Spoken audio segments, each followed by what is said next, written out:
Bonjour à toutes et à tous, dans cette vidéo je teste la munition R100, une munition de compétition réputée comme étant la plus régulière du monde et surtout la plus chère.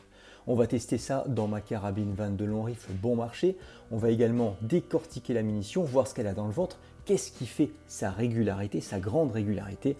Et enfin, cette vidéo a un premier intérêt pour les prochains vidéotests puisqu'elle nous servira en fait de référentiel. Avec les mesures du chronographe, on pourra au moins se baser dessus pour savoir si telle ou telle munition est plus ou moins régulière.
Donc vous voyez, l'écart max, c'est l'écart entre les deux mesures les plus extrêmes, les mesures de la vitesse avec le chronographe.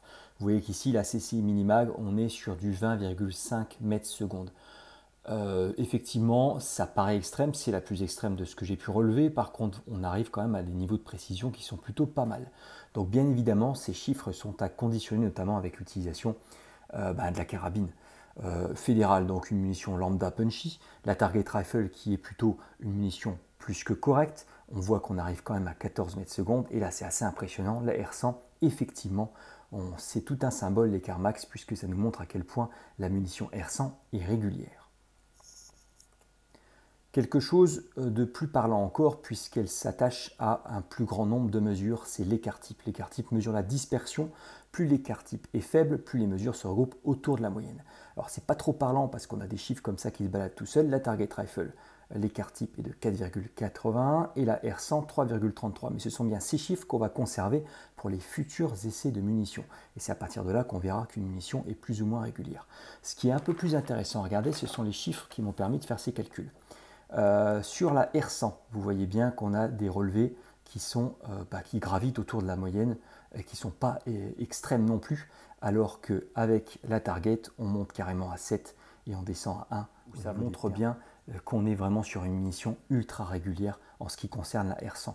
Là encore, j'entends déjà certains dire que je n'ai pas fait suffisamment de relevés, effectivement, mais n'empêche, les résultats sont là. Sur quelques cartouches testées, j'ose imaginer que sur un plus grand nombre de cartouches et différentes boîtes, on reste dans cet ordre d'idées-là.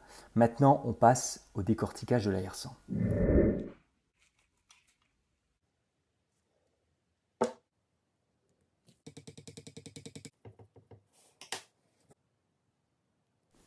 J'aurais dû travailler un peu plus proprement et utiliser des coupelles pour la poudre. J'ai cru déceler une différence déjà de régularité dans le poids de la poudre. Je me suis trompé, en fait, la balle de la target est plus grasse, du coup, la poudre reste collée dans l'étui. Ce genre de mesure, c'est pas de mon niveau avec les moyens du bord, hein. Je ne vais pas remettre en question le contrôle qualité de chez RWS. La seule chose que je puisse vraiment faire, c'est d'analyser ce que j'ai sous les yeux. Concernant les poudres, elles sont constituées de granulés plus ou moins ronds, voire plats. Pour la R100, on a des petites billes plutôt bien définies. Une taille parfaite pour une combustion rapide et complète. Sans résidus donc, j'ai presque envie de dire une combustion optimisée. N'oublions pas que la R100 a vocation à être tirée jusqu'à 100 mètres. Il faut donc une trajectoire tendue. Il faut une munition qui ait du panache. Concernant la poudre de la target, elle est composée de granulés plus épais, un peu moins réguliers, avec parfois même des amas qui laissent penser à une combustion plus lente. La Celebello, elle, a une poudre plus fine également, mais j'ai retrouvé des résidus d'amorce secs. En plus de ça, Malgré le problème d'éclairage, j'ai trouvé que la poudre était plus foncée, ce qui suppose qu'elle soit d'une autre composition. J'ai malheureusement pas de données du fabricant là-dessus. Lors de l'arrachage de la balle, de la R100, j'ai dû forcer un peu plus. Du coup, j'ai mesuré les balles et les étuis en vain. Les dimensions sont vraiment quasi identiques entre la Target et la R100. Je me suis dit que comme la R100 n'a qu'un léger voile de graisse, c'est sûrement pour ça qu'elle accroche un peu plus et que ça coince au niveau de l'arrachage.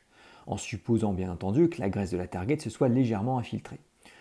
Ce sera sûrement du coup à l'utilisateur de la R100 de graisser son propre canon, de le conditionner en vue de la compétition. Encore une fois, je ne fais que supposer car à cause de l'arrachage, la balle est déformée à la base. Du coup, je ne peux pas réaliser de mesure avec le pied à coulisse. Du coup, je ne peux pas savoir si c'est un peu plus large ou pas. Quoi qu'il en soit, la balle de la R100 est mieux sertie et ça va permettre une pression plus importante dans l'étui. Encore une fois, parfait pour une munition qui pète plus fort que les autres. Toujours sur cette optimisation de la combustion, observez l'amorçage complètement irrégulier de la Celi Bello, avec un amas sur la gauche. Regardez maintenant celui de la Target, qui remonte sur les bords, contrairement à celui de la Celi Bello qui reste collé au fond. Maintenant la R100, on est sur un verre plus intense, encore plus homogène que la Target. On est vraiment sur quelque chose qui a été soigné. Concernant la balle de la R100, elle ne m'a pas paru différente d'une autre balle. Pas de design particulier à mon œil en ce qui concerne l'aérodynamisme du projectile. Pas de différence notable non plus entre les balles de la Target et de la R100. Elles sont toutes deux bien structurées avec des lignes bien définies. Ce qui permettra à la balle de prendre parfaitement les rayures du canon et ce qui garantira également une bonne étanchéité en évitant notamment que les gaz de propulsion ne s'infiltrent et passent devant la balle alors qu'elle n'a pas quitté le canon. Nous, ce qu'on veut, c'est que ce gaz reste derrière la balle et qu'elle la pousse. Voyons enfin la différence de résultat. Est-ce qu'on est plus précis avec la R100 qui fait, je le rappelle, un peu plus de 3 fois le prix de la Target.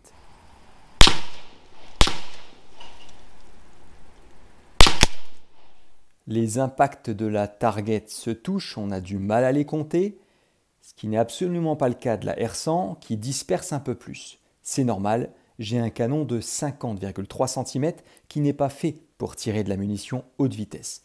C'est une question de pas de rayure et de longueur de canon qui ne permet pas au projectile de se stabiliser, d'où les résultats. Une histoire de balistique interne encore. Et justement, si cette vidéo vous a apporté quelque chose, n'hésitez pas à vous abonner, car je vais bientôt rencontrer un expert balistique, un vrai de vrai, et pas un expert Facebook qui a fait le Vietnam. Il répondra à nos questions à nous de tireurs du dimanche. Je vous dis à très vite. Ciao, ciao.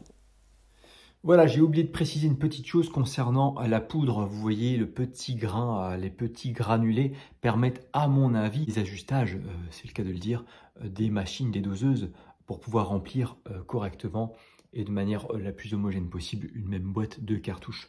On imagine notamment qu'il y a un contrôle qualité derrière qui est un peu plus poussé, qui fait qu'on est dans la maximisation absolue de régularité avec cette munition R100.